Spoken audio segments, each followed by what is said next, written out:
All right, come, let's see whether are we live right now, just to make sure that everything is in place. The last thing we want is we having some technical glitch, right?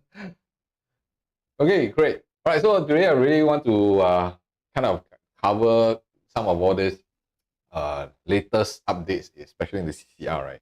Like, are there actually fake bargains happening in the CCR market that a lot of people are falling into the different traps? Because there's a lot of noises, there's a lot of hype in all these CCR projects. And so if today you see that it at 2,800 plus per square foot, and then you think, wow, CCR finally very cheap, right? Because at 2008 plus, you are also not getting that in the CCR market, right? But I want you all to really stop for a second, because that cheap Rivergreen price, right, is only cheap when you're comparing to maybe Robertson Opus, right? At 3,004 plus, 3,001 to 3,004 plus per square foot. And if you start comparing it to even Arina East, okay, in Tanjung Rhu, right, it's only like 3,000 per square foot. Then, of course, 2,008 plus per square foot for Rivergreen seems very cheap. But the question is, when you're buying at 2008 plus, 2009 plus per square foot, what are you actually buying? I think that's the main questions that we want to address today. And I mean, if you have not followed me before and this is your first time, my name is Coach Sherman. Remember to subscribe to this channel as well as like this video, and also put on the notification bell so that you can actually constantly get updated of the property market as well. And when we are doing videos like this, whether it's project reviews, whether it's market trends, or perhaps even consumer behaviors, that we will also use videos to showcase and kind of educate and give you more knowledge. So do help me out and really give me a thumbs up and subscribe to this channel. All right, so today I'm really going to dive in a little bit on what a lot of other videos are not covering, and what is this hype about the CCR market, and what are the trade-offs that we should be exploring and look out for. I think this is very important because as a homeowner, many times we may jump into the property market without understanding and don't have a really clear direction. So today, based on the this video, let us see a comparison and see where we see things happening. And so today I really want to kind of dive in through. And today, if let's say you are kind of looking into, let me see, give me a second, let me just share my screen. All right, so one of the key things is that today, if you are in the market exploring into buying a property and there's so much things going on, you may want to kind of tell yourself, hey, let's take a little bit step back. Okay, let's take a little bit step back and see what are the things going on before we decide what's next. All right, so let me just see whether I can do this. Give me a second.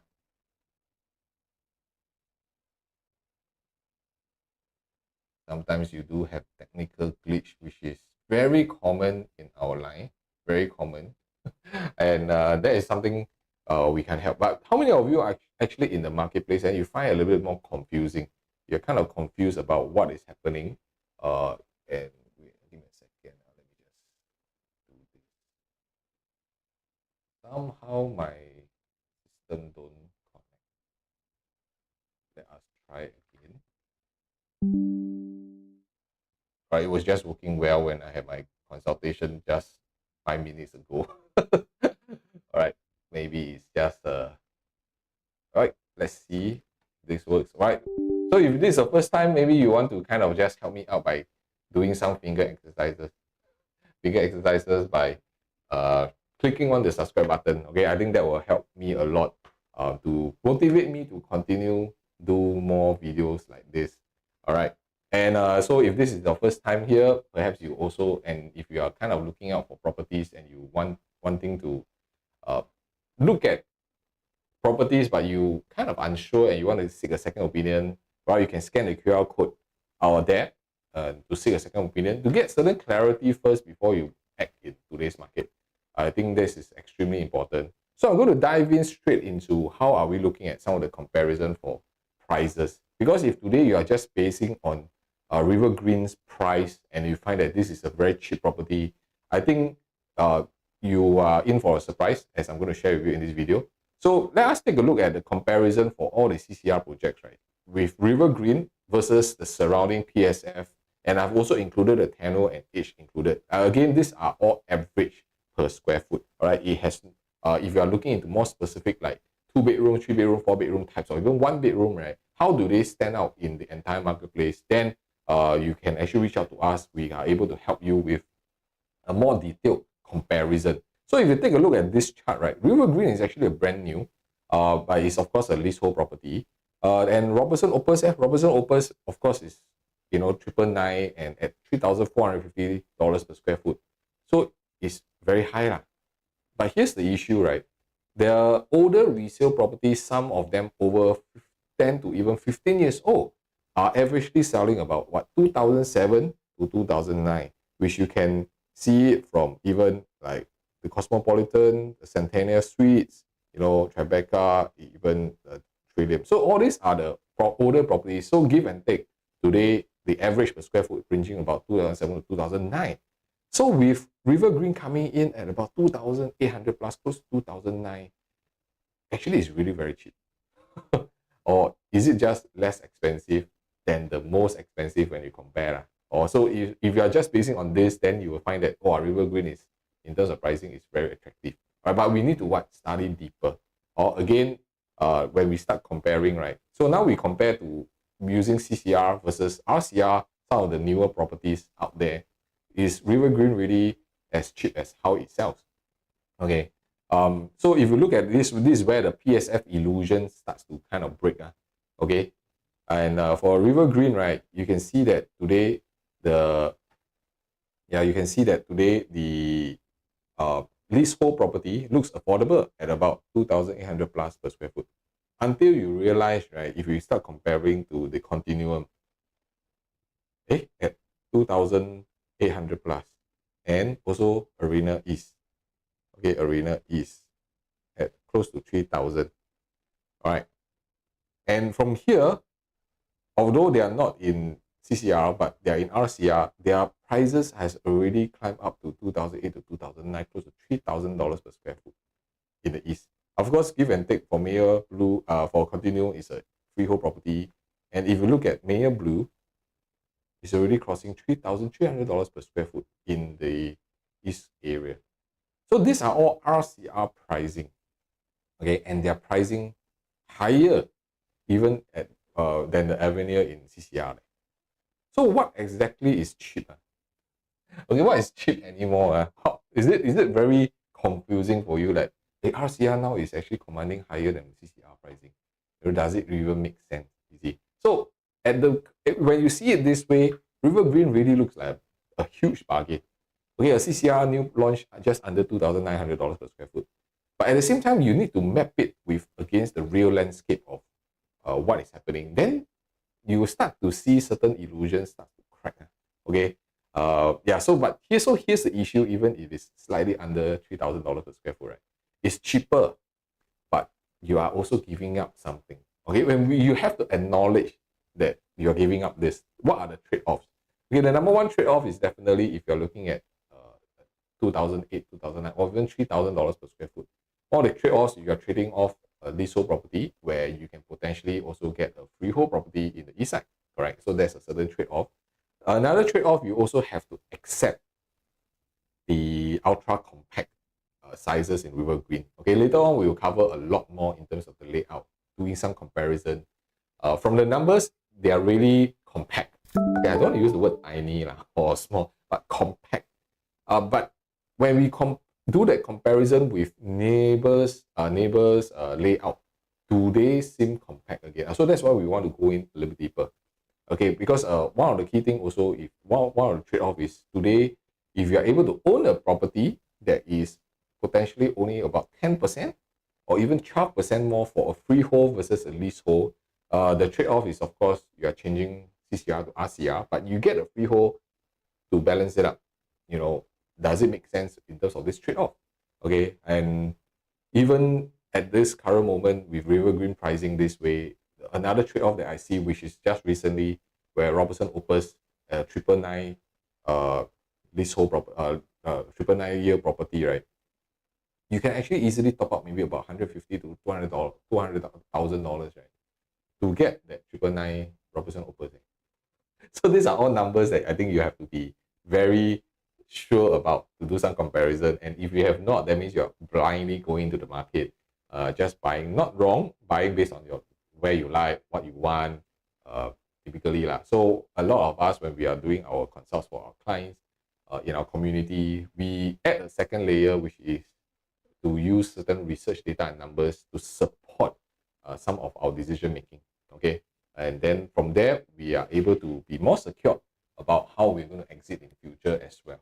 All right. So the key thing today is the real fear isn't paying too much in a property. Okay, is you are buying into the wrong bargain. Okay, it seems like a bargain, but then you buy in the wrong bargain. So how many of you actually always been attracted by value store? Every time it's closing down sale, right? But actually, if you really go and compare, the items inside are actually not that cheap.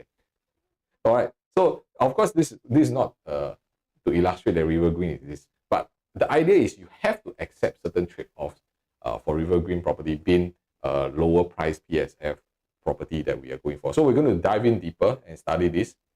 Okay. So let me just draw your attention to take a look based on this phenomenon, right, that is happening. What is the trends happening going on? Okay, and with the trends, right, we'll be able to kind of do some comparison. I want to first of all do a freehold versus leasehold in the entire property market. Okay, we want to do a comparison of a freehold and leasehold kind of price gap. So we can do a freehold and leasehold new properties to see, does the freehold really command a huge premium over time? Okay, and we are able to draw using our AI system, right? Of course, we don't need to go through so late. Let's just start from 2005. For the last 20 years, you can see that overall, the blue color line is our freehold and our red color line is our leasehold. And both property types have been trending upwards over time. And right now, if you look at the price gap, okay, between a freehold and leasehold, today you can see that in the past, if let's say we're talking about just past our last kind of cooling measures, our last major cooling measures, which is 2014 onwards, right? You can see the price gap between a leasehold and freehold has been commanding about 32% gap during that period. And if you look at the last peak market where the difference, it can go up as high as a 41.61 gap between a freehold as well as a leasehold property. And if we trend, let's remove 2025 because it's not over yet. Just use 2024 as a guideline. Today, they are hovering about 20%. So this also signifies that today, if you are looking into a longevity of a property type, and the freehold and leasehold gap has narrowed down as well. And when it's narrowed down, the question is which one plays a bigger value for you in future. And today, based on this is an overall prices, are we able to sniff out, are we able to source out undervalued gems out there that when you're comparing to a freehold and a leasehold, the gap is very narrow, even lesser than 10%. Okay, so that is where we're coming from. So this gives you a good indication that today, if you are paying for almost a $2,000, $3,000 per square foot, right? Should I go for a leasehold property in CCR? Or potentially you could also pay almost the same price and RCR, but it's a freehold property. So this is something for you all to actually do certain comparison. So the next thing that we want to kind of do a comparison, right, is let us compare between a CCR and RCR gap, right? How are they doing at this current moment? Okay, so what this does is it allows us to do a comparison to see how the price gap between each region is like. And the reason why we want to do this is to allow us to understand which sector of the market has actually climbed the most or which sector has been muted, okay, phenomenal, quite stabilized over the last couple of years. Again, if you see this, just to draw your attention to the chart, the blue color one is CCR. Red color one is OCR and yellow color one is RCR. So I'm not going to use OCR as a comparison today, but I just want to draw attention to RCR and the CCR, which is blue and yellow. So let's do the same thing back in 2014. Let's take a look between the RCR, which is yellow, to CCR price gap. here you can see the price gap predominantly has always been higher for CCR. The price gap is very huge. And that's also the reason why a lot of times when we look at property, we always define CCR as very luxe, very premium. It's a place where average Joe like us cannot buy into. It's impossible, it's out of reach kind of position because the price gap is 45%, 46% almost. And if you look at the next price point in 2019, you can see that the numbers actually went further upwards. That means the CCR prices, even though everybody is saying that it's a little bit out of price, it's too expensive, but the pricing still continue to climb.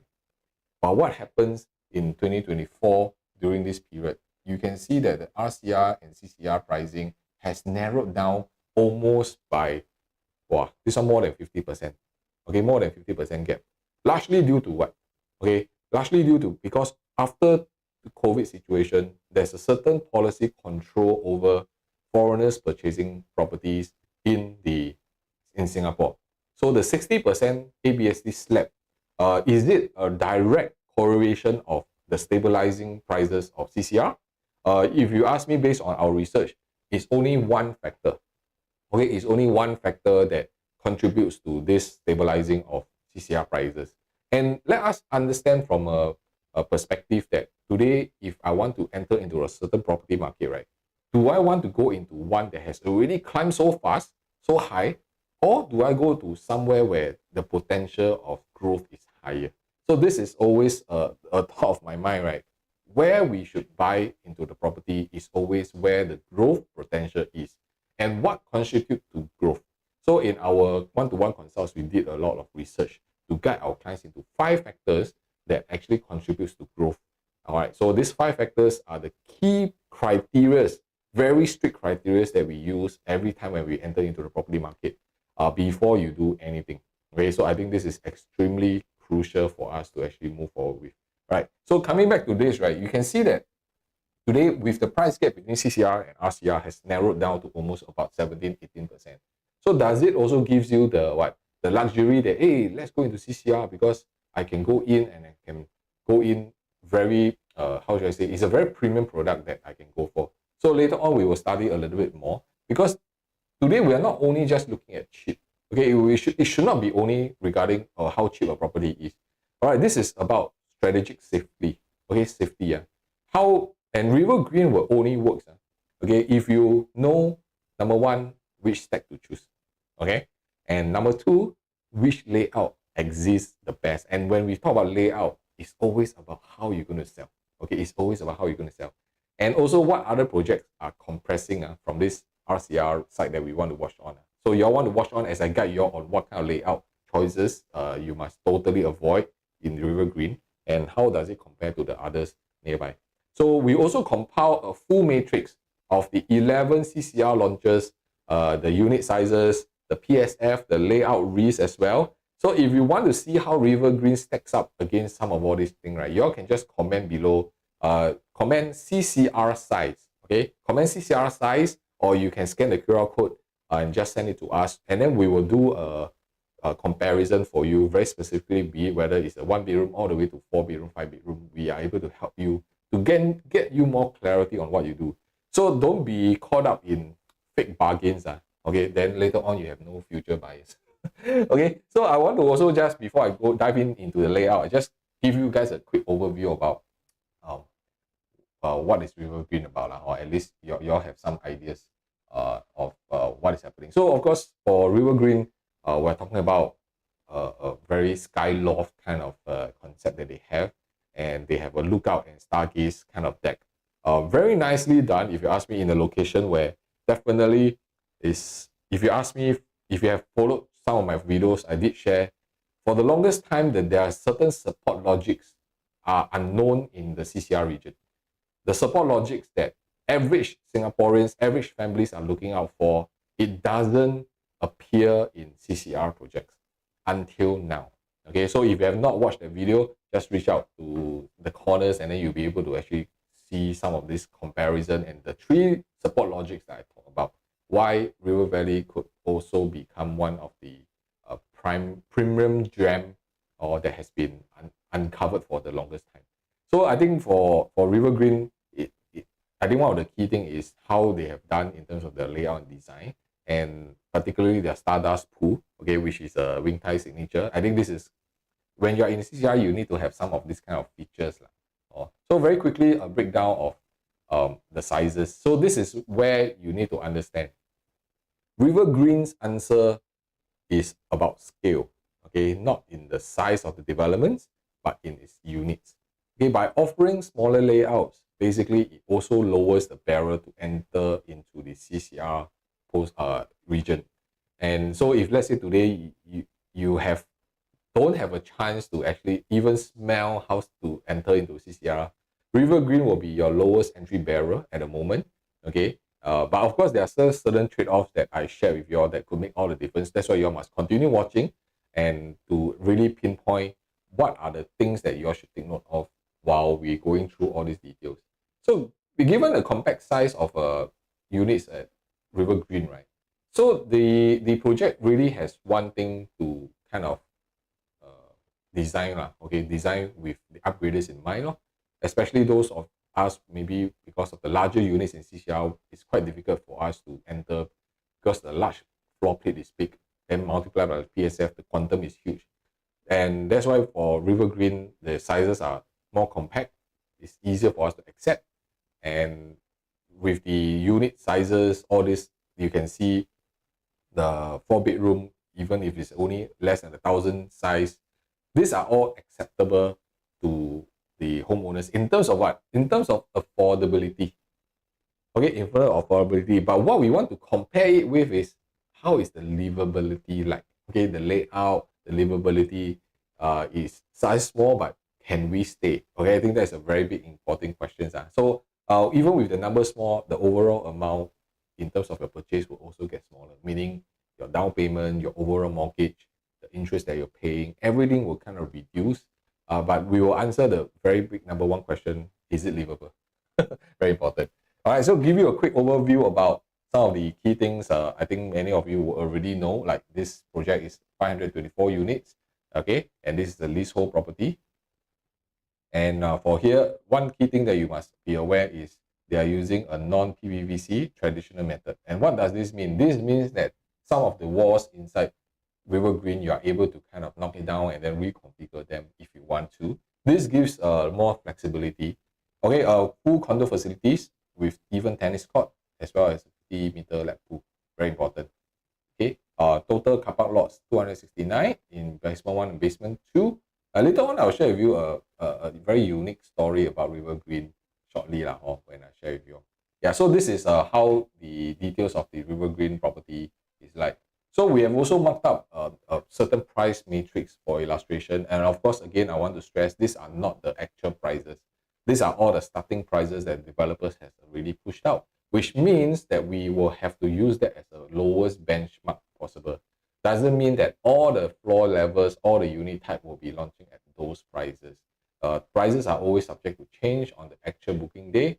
So if today you are already interested into looking into Rivergreen or maybe even some of the projects that is launching or going to launch very soon, and you want the experience of understanding how you can position your day of ballot in a much more safer way, then you may want to seek a second opinion for us before you even do the balloting process. Or maybe some of you have not visited a show flat and you wanted to kind of experience how is it like based for your own property journey, then you can reach out to us and we can help you with it. All right, so this is just a very quick overview. So in our consults, we definitely, look into more details of the pricing alongside with our clients itself. Okay, and that will also allow the buyers to feel more confident that, hey, today when a certain pricing has reached a certain stage, okay, what should we be doing? All right, I think this is very important. The clients itself. Okay, so one of the other aspect that you also must understand is that today we are always sharing that, hey, today you shouldn't be just buying a property just like that, and always seek a second opinion to make any $1 million decisions. So be it whether it's Promenade Peak or Rivergreen that's upcoming, perhaps you have been trying balloting for so long, but you still are unable to make a move. I believe it's not about it's not about the property or your ballot number is no good. It's about your readiness. And that's where we will do and spend quite a fair bit of time to work with you hand in hand. Be it whether it's for these two projects or maybe it's upcoming projects, because there's so many coming out in the second half, right? You'll be confused, hey, should I wait for this and then go for the other one? Or should I go for this one and then I forgo the rest? So your objective is very crucial as we are going through a balloting process for new launches. But again, you also must ask yourself, is new launch the only way to go? Correct. Should I just continue going better? But are there also hidden gems that you are forgotten? We still have the post-launch units. We still have the resale units as well. Are there also hidden gems out there that you basically are blinded and have not done your comparison with? So if you are looking into that, then also smash the like button and the subscribe button so that you can actually reach out to us. There's a link inside the comment that you can actually click on it and then you can WhatsApp us at the same time. Okay, so I just want to really make this very clear for every one of you. All right, or now you can scan the QR code here to help us along. All right, so let us do a first comparison, right? Let's talk about layout. Okay, so layout for the Rivergreen 2 bedrooms all starts from 527 square feet. Okay, so later on we will also compare to the neighbors. Okay, I think the most recent ones is Outsells Hill. So we're going to compare the Outsells Hill 678 square feet. Then you'll be like, wow, Rivergreen is 150 square feet smaller leh. So this is where the details come in. Remember, the number one question we need to ask ourselves is, with 527 square feet for a 2 bedroom, right, can we live in it? Can we live in it? Maybe. But more importantly is, can your future buyer accept? Okay, so that's the better question you should ask yourself. So for Rivergreen, I believe their 2 bedrooms are very compact, and being a dumbbell configuration, I think this is also one of their way that they did the space, so that you have more space for your living and dining at the same time, because we all acknowledge dumbbell units do save on your corridor space. There's no unwanted spaces. So if you see even their 2 bed 1 bath, there's all tucked in the corners. Okay, then you have your 2 bed 2 bath, which is 603 square feet, or you have a bigger one, 2 bed 2 bath plus study, which is 657 square feet. All right, so typically if you look at the dimensions that we have put it out, we did a lot of research to make sure that all these measurements are accurate and everything has been planned for, so that you can acknowledge and see how the space are like. So for the Rivergreen, if you are looking at either Promenade Peak or even Rivergreen, right? Rivergreen is the only properties that their 2 bedrooms are dumbbell. Okay, you don't get that in Promenade Peak. Promenade Peak is still the usual corridor type of properties. But another thing that you also must take note, because of the non-PVC configuration, right? There are walls that you can actually, okay, let me just use a purple color. There are walls that you can actually do something if you want. Okay, you can open it up, you can do something else because it's non-PVC, right? So there's a lot more flexibility you can work with, even though you may find that, hey, 527 is very small, like 603 is very small. I don't believe the small comparison is accurate. Okay, so later on when we cover the difference, when we do a comparison with Outsells here, then you will see what it means. Because the kind of structure that Rivergreen is going for, right? Remember, it's a harmonized project. Okay, it's a harmonized project. And what stands out is that today you no need to pay the extra space. Okay, some of them, they have very big, what do you call it, walkway, right? Entrance. And then, of course, your corridor, as well as your aircon latch. So typically, with a smaller size number, it doesn't mean that your space are being compromised. Does it make sense? Okay, it's not about how big or how small the size is. It's about how efficient. Okay, how efficient the space are. I think this is crucial for us. And being Rivergreen being a harmonized, basically it may being a what do you call it, a dumbbell configuration, right? It can actually be much more livable than a D9, even a bigger space unit. So you don't want to pay for space that you can't use, which is why harmonized layouts are very efficient, and give yourself permission to actually take a look. Or don't just look at the numbers. 603 so small. Yeah, that's usually our first impression. But give yourself the permission. You can walk with us down to take a look of how the space is like. Experience it yourself as we bring you on to the tour. Okay, so moving forward, let us take a look at the comparison. Now we look at comparison between Orwell Hill, a non-harmonized project, 667 square feet versus our Rivergreen and 603 square feet unit. And you can see a comparison side by side. So in typical form, of course, if you look at Orwell Hill, if it's bigger, non-harmonized, of course, you are paying for AC latch. Okay, you have wasted space on your corridor, and you have a very long kind of entrance in walkway into your property. So for Orwell Hill, is this property also performing comfortable? Yes, people are still buying because during then there's no other options, right? And typically the sizes are not much of a difference. We're talking about a 0.2 kind of length differences on average. All right, and being a corridor kind of layout, that means they have not maximized its space for even the living and dining. Whereas if you compare and look at Rivergreen itself, okay, you're coming in, you have a wider walkway, but this wider walkway, there's a purposes because you are able to fit in a very comfortable. Maybe let me use a different color so that it's well more defined. Oops. Okay, yeah, so you can define it with a cabinet space. We can do it in the full length, and you still have very comfortable walk through space. And I believe if let's say today, because your kitchen is just right by side, right? That means this area also becomes your kitchen storage. Okay, some of your dry things you can also keep it inside. So it acts double. You can use it either as a shoe cabinet, or you can use it as a kitchen storage at the same time.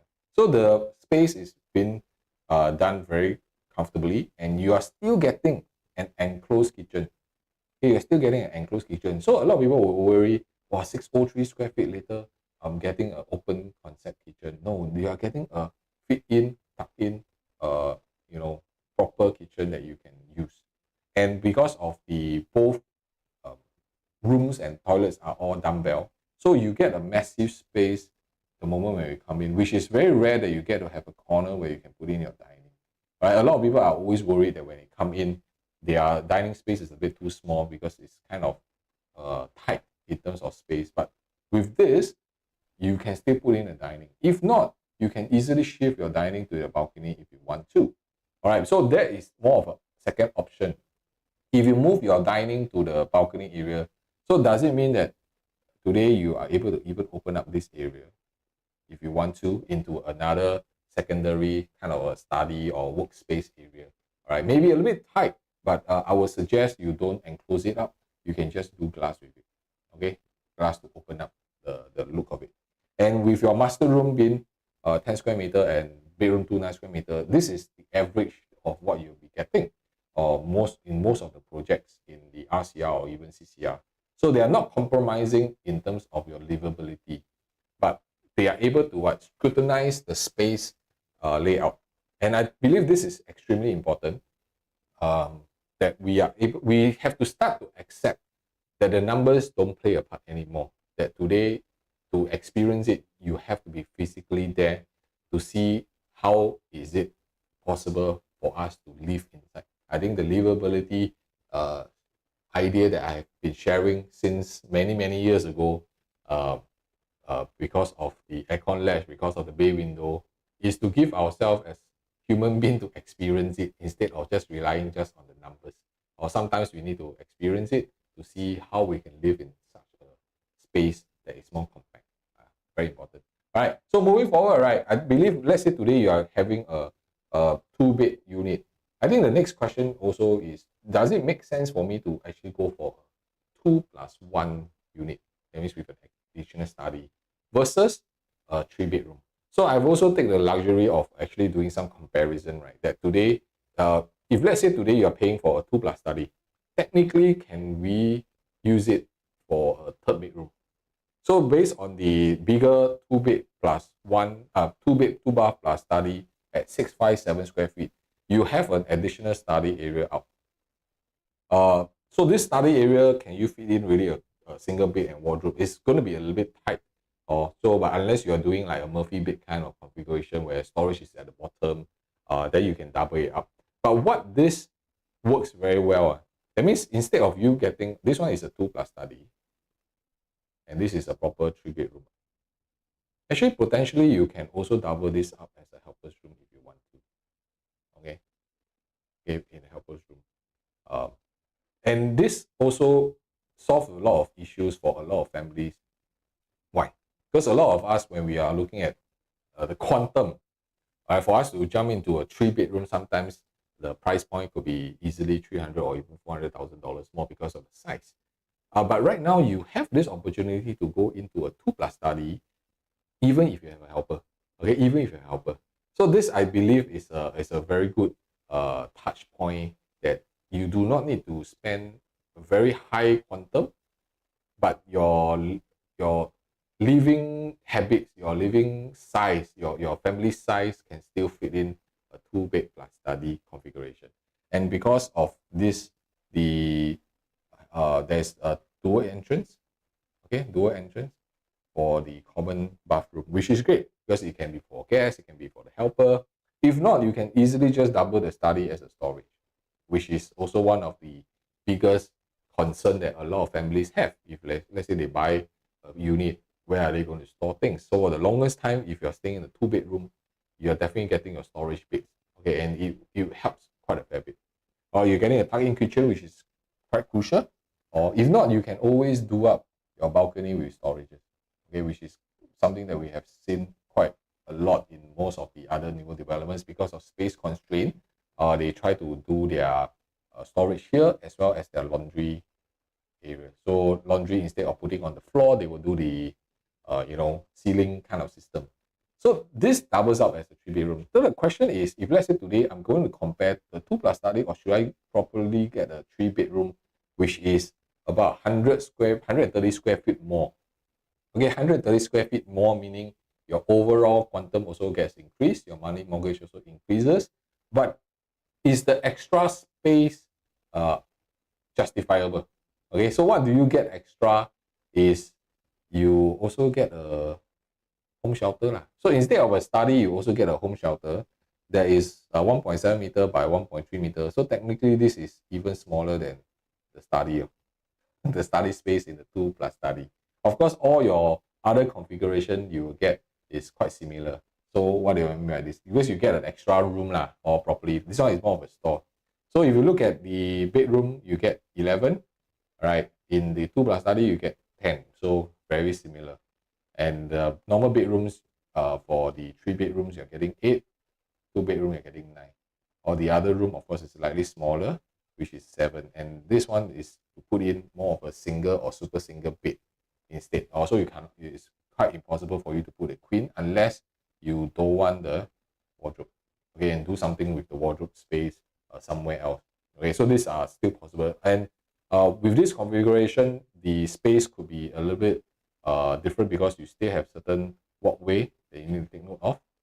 But you can't run away from 3-bedroom types. Later, I'll share with you one disappointment I have. Okay, one huge disappointment I have regarding their 3-bedroom layout.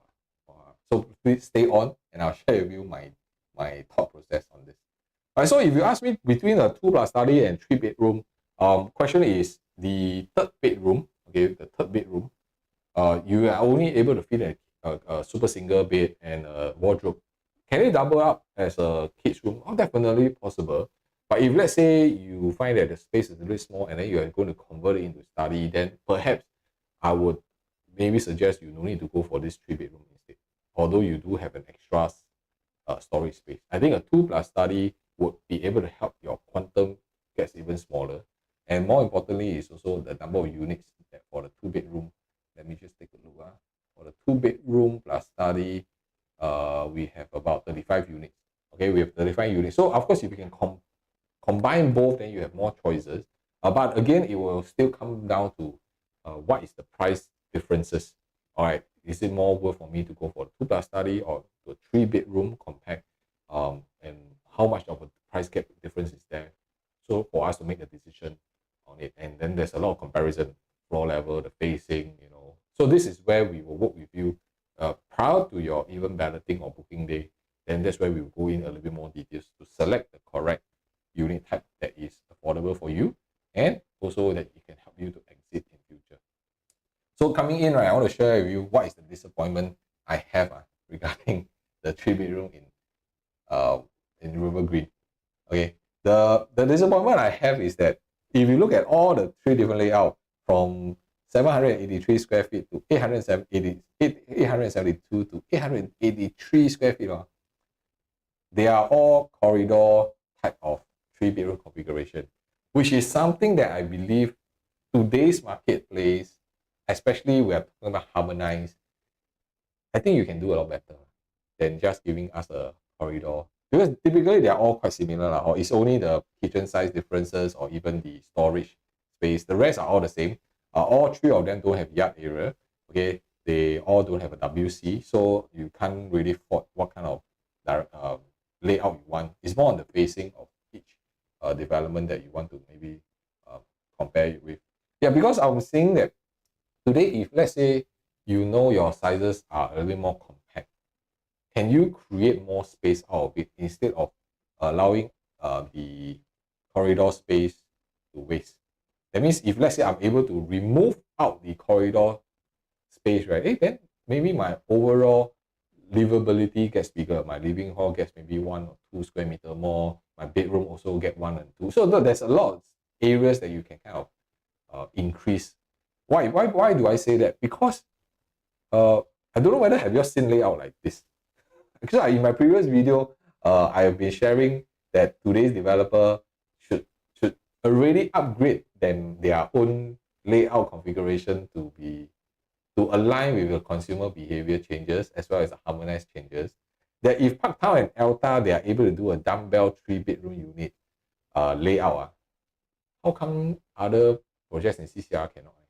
So this has always been my thought, that definitely there are ways to go about it, but how is it that the developers don't match up to what is current in the marketplace? All right, so of course this is my own opinion and my own views that Parc and Alta, they can do a very proper 3-bedroom dumbbell, you see, and then you kind of save space, and it's very, very well configured. Even for Alta, it's actually a 3-bed plus study. See, even a study, they're able to fit in a study. Of course, give and take, these 2 projects, their sizes are definitely much bigger. But even if it's the same configuration, can we string everything? Because if you look at their master room, it's 14, 8, 9, it's not too much of a difference there.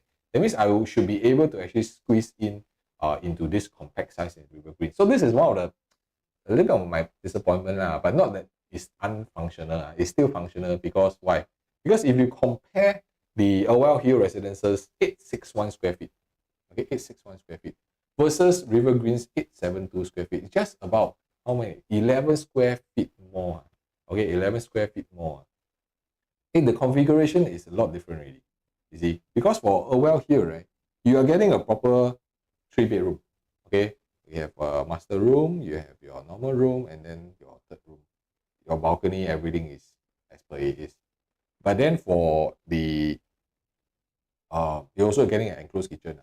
Also, everything is kind of functional for a normal 3-bedroom. But also for Rivergreen, right, what you get is what? You also get your normal bedroom, which is 12 square meter, very comfortable. And then your 9 square meter for bedroom, and then your third. So for this 872 square feet, all the 3 bedrooms can fit in queen bed. Okay, can fit in queen bed. Whereas for Orwell Hill, right, you can see that their third bedroom can only fit in maybe a super single. You remove the wardrobe, you want to put in your queen bed, definitely possible. But for Rivergreen, even though the size is smaller, slightly bigger, we are able to fit in a queen bed. Okay, for all the rooms. Master room definitely king size, no issue. So they have made the configuration very compact. Okay, and they did not give you a very huge balcony that you still use it for your normal day-to-day skylight witnessing. But one other aspect that I see that is very useful is they have provided you the storage area, or this storage you want to double it as a helper's room or storage, it's really entirely up to you. So a 3-bedroom, the the basic, okay, a basic needs is definitely an extra space for storage because you really don't have other places. And so what they call sort of trade off is their yard, okay, and WC. So yard and WC, to be honest, if you ask me, is all about the acceptance of future livability, the way that we are living in the property. Because we have seen a lot when you have WC, do they actually use the WC? Most of them remove the toilet bowl, everything, and put it as storage. Most people does that because they don't have extra space. So they rather all share the common toilet. So that is what we see quite common right now. And the yard area, although we say that it's a yard area, you cannot really put full storage there, ma. So it's kind of a wasted space. It's just an area where you can actually hang your clothes and everything, which you can easily do at your balcony. So the lifestyle of what we used to remember and how we used to do it has already changed quite a fair bit. And we have to start to accept. We have to start to accept that this is the norm moving forward. And if you have not followed my previous video that I talked about Promenade Peak, right? You can, a lot of people are always complaining about Promenade Peak. Wow, the layout very weird. Go and watch the video that I shared with you. Why there's a huge change and shift in terms of layout moving forward in the next 5 to 10 years down the road. And Promenade Peak potentially is the first property that has that in today's marketplace. Very, very interesting. So go and watch that video that I have somewhere. Okay.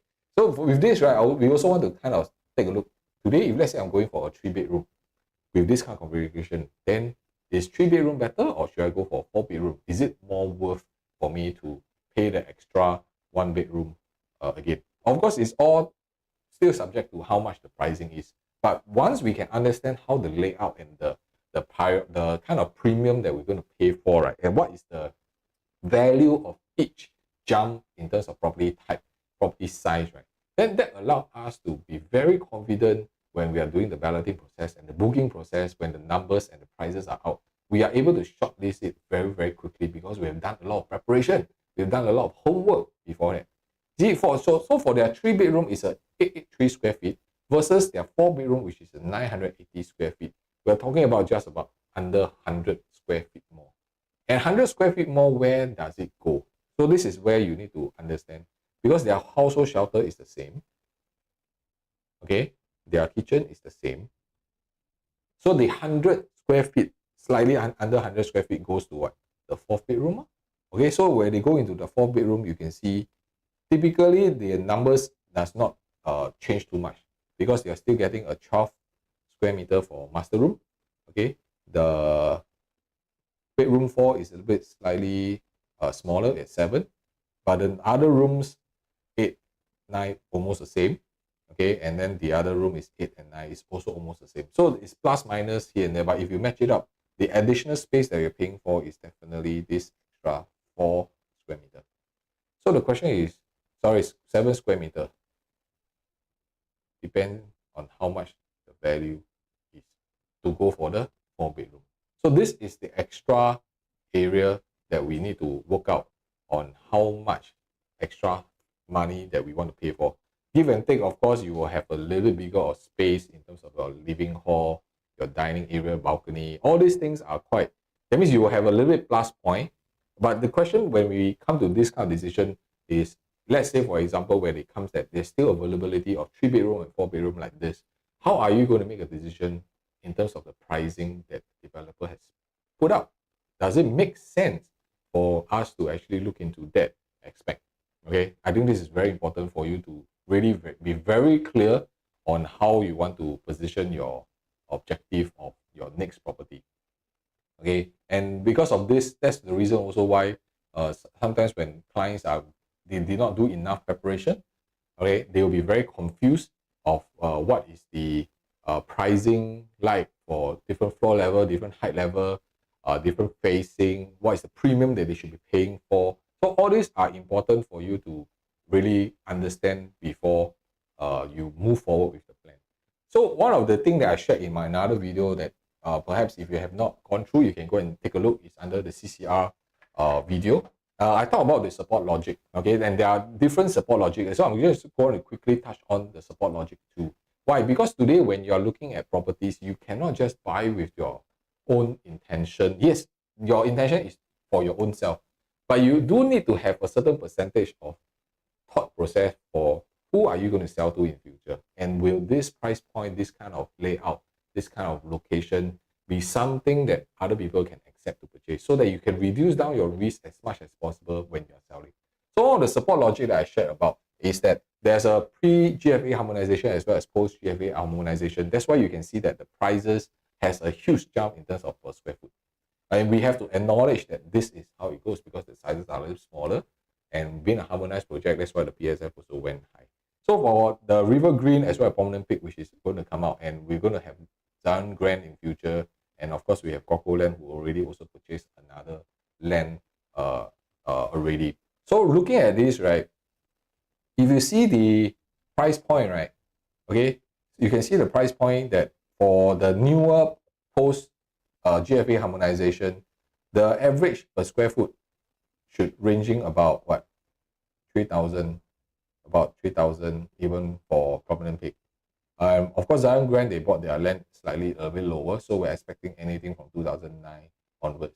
Of course, this one is a little bit further away, and of course for Coco Land, their average pricing is also about 3,000 to 3,001. So you are not entering into a market where it is unsupported.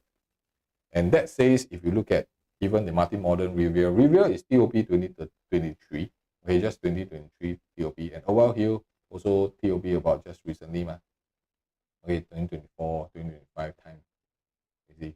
And their per square foot on average, you can see is already hitting about 2008 to even 2007 to 2008 plus per square foot. So if today you are looking at either of the properties, you can actually use this as a support benchmark to see how your Q number is and how the developer are pricing per floor jump. Those are your factors to take note of. And if we look at right now, even Dunyan, okay, Dunyan, a city fringe CCR projects, already fetch $1,400 per square foot per PPR. And this is already higher than the prime CCR Rio Valley, where it's already 1,325 per square foot. So Dunyan Road, they pay more. So this is also one of the key things that you have to accept, that future land plots, will they be cheaper or not? Okay, it's just a matter of, are you able to still get a location that is as prime as Rivergreen? Or if not, if you have missed this, then you may have to accept that you have to go for other further away locations. Not that they are no good, it's just that if we have an opportunity, time opportunity to enter into something great, why not? Easy. Yeah, so right now, if using a support logic like this, knowing what are the future prices going to come up, does give you a certain advantage to understand.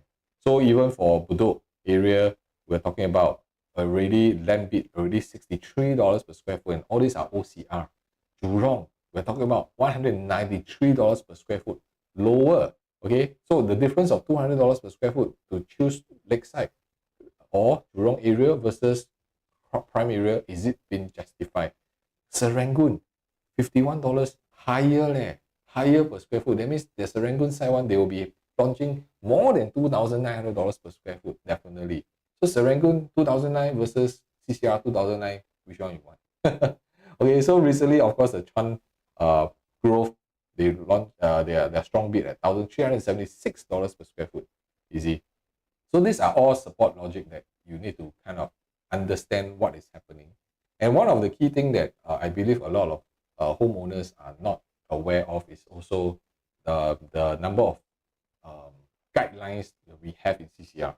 I think the guidelines for CCR, if you are not so sure, then you may be buying into the wrong size, you'll be buying into the wrong type of properties, because it will be very limited that people cannot purchase in future. So one of the key things is about this. There is a guideline of this 85 square meter rule that was introduced in 2018 to curb the excessive development of shoebox units. I'm sure you have heard before shoebox unit, and also the, what do you call it, shoebox unit and the Mickey Mouse unit, we call it. And so there is this policy that given in that so that we can have a better mix of units in a private property outside of central region. So there are always two sides. One is outside central region, and then one is central region. So we need to be aware that there's these two differences and they're demarcated, okay, very clearly, very defined one. Very, all right. So besides just the unit number count, right, what the government does is they set a certain rule that today those outside or central area, they have to fall within this 85 square meter rule. And for those that in central area, there's an exception. They don't need to have the 85 square meter rule. Does not apply. Okay, does not apply. And that's why they must have, the only application is that they must have 20% of their units above 70 square meter.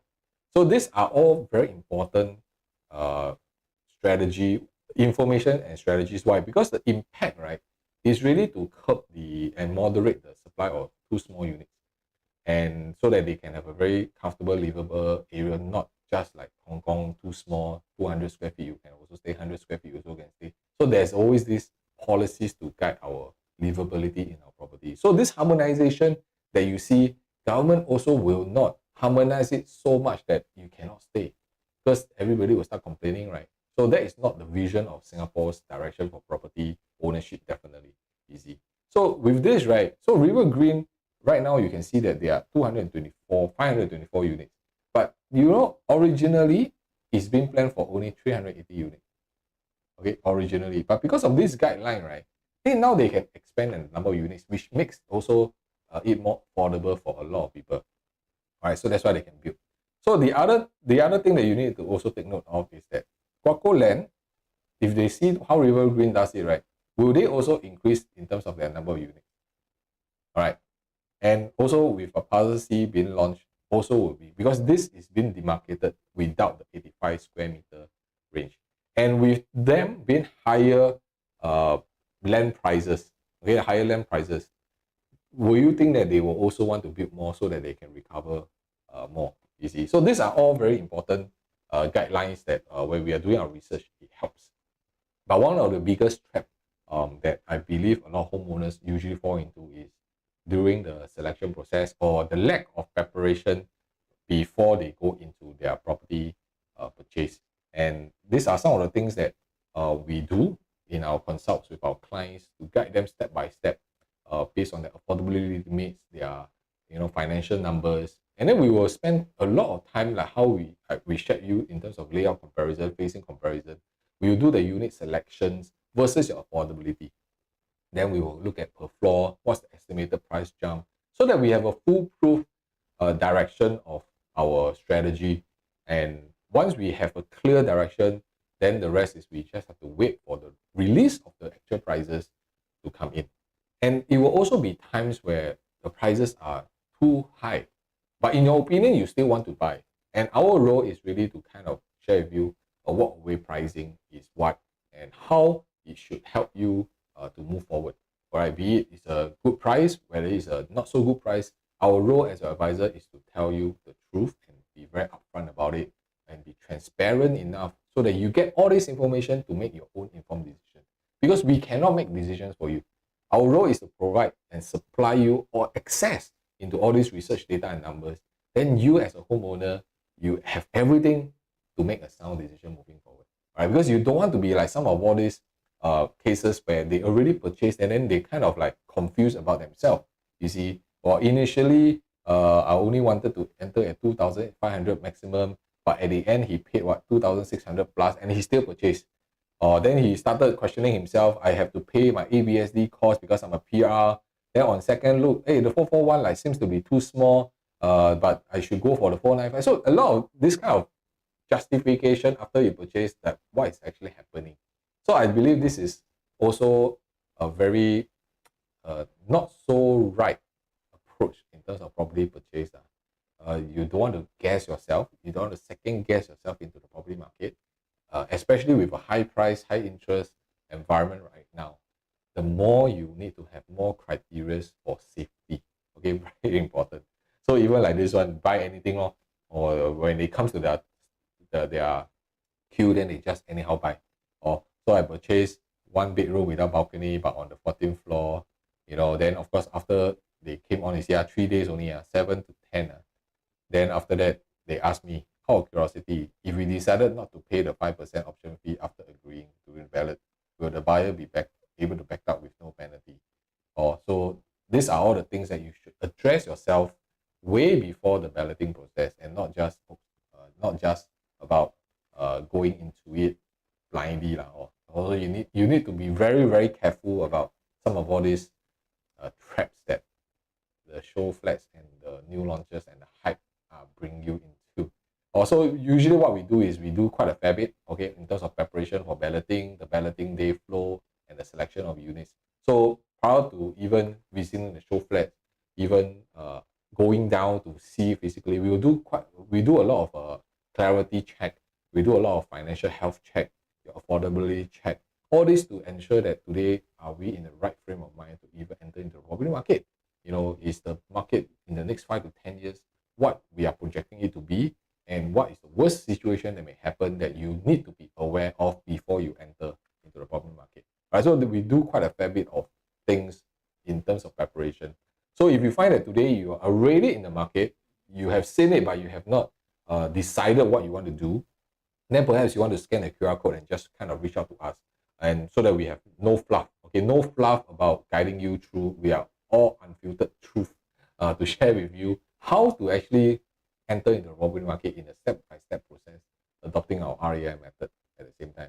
So if you are going, whether it's Promenade Peak, Rivergreen, or even upcoming, there's so many. We have Canberra, we have Springleaf, we even have Holland, Beauty World. There's so many out there that if today you are just going one after another, hoping that you get a good ballot number, and you are becoming whichever that your ballot number is good, then you purchase. Maybe you need to kind of reach out and sit down and discuss a little bit more, like, is this what your objective is? Is this what you want to buy a property plans for? Or so that we can actually help you along and provide you a second opinion. Then you can decide how you want to navigate through this property journey. All right. So I really thank every one of you here who are if you're finding this very useful, and just smash the like button, subscribe to it, and we will be doing more videos. And you can also share with us like what kind of videos you'd like us to actually produce, so that we can continue to do the research and help you along in this property journey of yours. All right, with that, I see you guys real soon.